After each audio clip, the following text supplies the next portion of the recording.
She told you it was perfect. You believed her. That was the last thing Nina Sayers ever did for the system that consumed her. Black Swan was never a story about a girl finding herself. It was a story about a girl who never existed, and the mechanism that made sure you never noticed. The most chilling part? Every frame told you the truth. You just weren't watching the right thing in the room. The white swan never existed. Here is what Black Swan was actually built to make you ignore. Nina Sayers was not destroyed by the ballet world. She arrived already destroyed, and every scene you are about to revisit was a confession hiding in plain sight. The perfection illusion. Look at this shot. Really look at it. No audience, no stage, no world. Just the role, just the performance, just nothing else. This is the first image Black Swan gives you. And it is not a dream of ambition, it is a blueprint, a diagram. This is what a human being looks like, when the human being has been removed. What you are seeing, in the very first frame of this film, is not Nina Sayers reaching for greatness. It is Nina Sayers performing in a void, because the void is the only place she has ever lived. The camera shoots this room at child eye level, not for style, not for scale, for truth. This is how an 8-year-old sees a room. Nina is in her late 20s. The infrastructure of her captivity was built so gradually, so lovingly, that it stopped looking like captivity entirely. Imagine a girl raised so carefully, so completely, that by the time she walked into the New York City Ballet, she had no self left to protect, no boundary to defend, no voice that belonged to her. Think about the implications of that, not as a tragedy, as a protocol. Because what Erica Sayers built over 20 years was not a daughter with a gift. It was a predatory institution's perfect delivery. Technically flawless, psychologically defenseless, incapable of saying no to anything that looked like it wanted perfection from her. This is the perfection illusion. The deception Black Swan constructed with extraordinary care. That Nina's suffering was the price of her gift. That the damage was the cost of the art. That the destruction was, in some beautiful, horrible way, worth it. It was not. The film never once suggests the destruction was preventable. That is not an oversight. That is the mechanism. Because if you believe the destruction was inevitable, you will never ask who built the conditions that made it so. Erica Sayers is framed as the villain Nina must overcome. The chilling reality? Erica Sayers never failed at her job. She succeeded, completely, irreversibly, and delivered the product on time. And if that disturbs you, hold that feeling. Because we are only just beginning to identify the full architecture. The evidence of deceit. Watch his eyes, not Nina's technique, his eyes. He is not watching a performance, he is watching a nervous system. He is measuring. Thomas Leroy dismisses Nina's first audition. He calls her controlled, mechanical, safe. And then, he forces a kiss. She bites him, and he casts her. The film wants you to read this as Nina's darkness erupting, the bite as defiance, the defiance as revelation, the revelation as the beginning of the Black Swan's emergence. That is the deception. What Thomas executed in that audition room was not talent recognition. It was a diagnostic. He needed to know if the nervous system was reactive, if the trauma response was productive. A dancer too dissociated doesn't break in useful ways. A dancer too volatile becomes unmanageable. Nina's bite was the Goldilocks response. Enough fight to fuel a performance, not enough selfhood to survive the process. He did not cast her despite the assault. The assault was the final interview. Imagine a casting process so predatory, so precisely calibrated to human vulnerability, that the moment of violation was also the moment of selection. That is not an aberration. That is a protocol. Now look at this. Thomas watches Lily the same way. The chilling reality? Thomas is not choosing between two dancers. He is running a competition designed to produce the most useful fracture. Two women, same system, same outcome being engineered. Lily is not a villain in this story. Lily is simply a person. She has a self. She has appetites. She has ease. She did not earn her darkness through suffering. She simply has it, because whole people contain darkness naturally. And Nina cannot comprehend this, because Nina's entire identity is built on one equation. Suffering is the price of excellence. Remove that equation, and there is nothing left to justify what she has endured. Lily does not destroy Nina. Nina destroys herself to avoid the revelation that the destruction was never necessary. Count the mirrors in Black Swan. Go back and count them. They are in every room, every location of significance, and in multiple scenes, early scenes, before any established psychosis. The reflection moves first.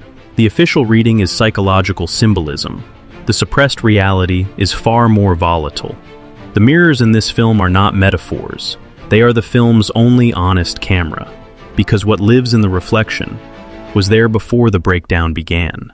And the film has been showing you something it trusted genre convention to disguise. There was never a Nina on both sides of the glass. There was always only the reflection and the increasingly thin residue of a person being consumed from inside. Hear that? That is the score of Black Swan, built on Tchaikovsky's original music, the same music Nina has been rehearsing, obsessively, exclusively, for months.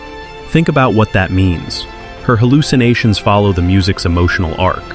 When the score climaxes, Nina climaxes, in violence, in delusion, in dissolution. The music is not beautiful. The music is a program. She is the instrument. The institution tuned her. And Tchaikovsky's notes are the instructions she was given before she was old enough to refuse them. The breaking point. This scene. This specific scene. This is where Black Swan looked directly at its own suppressed truth and cut away. Beth McIntyre was Thomas Leroy's prior chosen one, his prior muse, his prior vessel. She is now in a hospital room, alone, destroying the face that used to be their masterpiece. No Thomas at her bedside, no company representative, no institution, nothing. Imagine the weight of that. A woman who gave everything the institution demanded, technically perfect, psychologically surrendered, and then discarded when the next vessel arrived. This is not a cautionary symbol. This is a receipt. The film plants this scene and then moves on. It treats Beth as an interlude, a spooky set piece, a warning Nina is too far gone to heed. That editorial decision, the cutaway from Beth, is the most dishonest choice the architects of this film made. Because Beth is not a warning for Nina. Beth is the documentation of a pattern. Thomas discarded Beth to create a vacancy for Nina. He is currently running the same mechanism, in real time, with Nina standing where Beth once stood. Beth in that hospital room is not a symbol. She is evidence. She is the prior victim with a case number, and the film looked directly at her, for 4 seconds, and then cut to something else. Because holding on Beth's face for 30 additional seconds would have transformed this film from a tragedy into an indictment. That is the breaking point. That is where the suppressed truth almost surfaced and was buried. And now, we reach the night the architecture completes. Look at the lighting in this room. The light is not coming from the bulbs around the mirror. The light is coming from inside the mirror. The reflection is generating illumination that the room doesn't have. This is not cinematography. This is the film's final confession. What happens in this dressing room is not Nina fighting her doppelganger. It is not Nina killing her fear. It is not Nina integrating her shadow self. What happens in this dressing room is surrender. The final, complete displacement of Nina by the entity the mirror has been housing since frame 1. The stab is not aggression.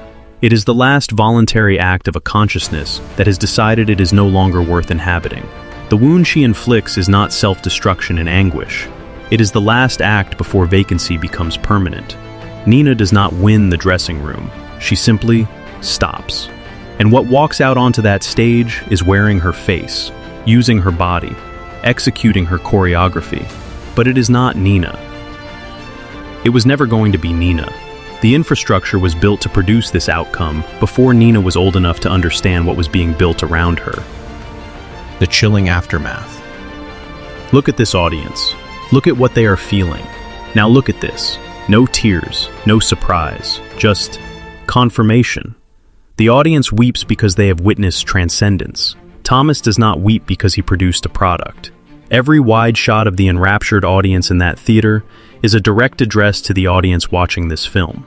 We are consuming this performance with the same hunger, the same aesthetic ecstasy, the same willingness not to ask what it cost. The film is not just depicting exploitation, it is replicating it in the relationship between the screen and everyone watching. We bought a ticket to watch a woman be systematically destroyed. And the architects of this film made it beautiful enough that we would buy that ticket again. Think about the implications of that. She whispers, "I felt it. It was perfect." 5 words. The film presents them as Nina's triumphant, self-authored epitaph, her final, glorious statement of personal achievement. But ask the question the film was engineered to prevent. Perfect for whom? "I felt it. It was perfect," is not Nina's voice. It is the institution's final quality control confirmation, delivered through the last functioning system of a body that has completed its purpose. She did not author those words. She was the mechanism through which those words were delivered, a delivery receipt, spoken through a vessel that had been emptied, carefully, systematically, lovingly, over the course of an entire lifetime. And the screen fades to white, not black, not darkness, not the Black Swan's rich, liberated color. White, the color of the white swan, the color of Nina's bedroom, her costume, her cage, the color that surrounded her from the very first frame of this film. She never escaped. She never became the Black Swan. She died as she began, in white, performing, inside someone else's frame, with no world visible beyond the role. Here is the darkest truth Black Swan accidentally preserved. The most effective predatory systems do not look like cages. They look like opportunity, devotion, and the pursuit of excellence. And they are most effective on the people who were never given the raw material to recognize the difference. Nina Sayers was not destroyed by the ballet world. She was completed by it, the final stage of a process that began the moment someone decided a little girl's potential was more valuable than her selfhood. And the question that should keep you awake, was Nina Sayers a victim of the system, or was Nina Sayers the system's most perfect product? Tell me in the comments, because the answer changes everything. If this truth disturbed you, good. That discomfort is the only honest response to what you just witnessed. Smash like and subscribe. The Pulse Cinema has more dark truths waiting.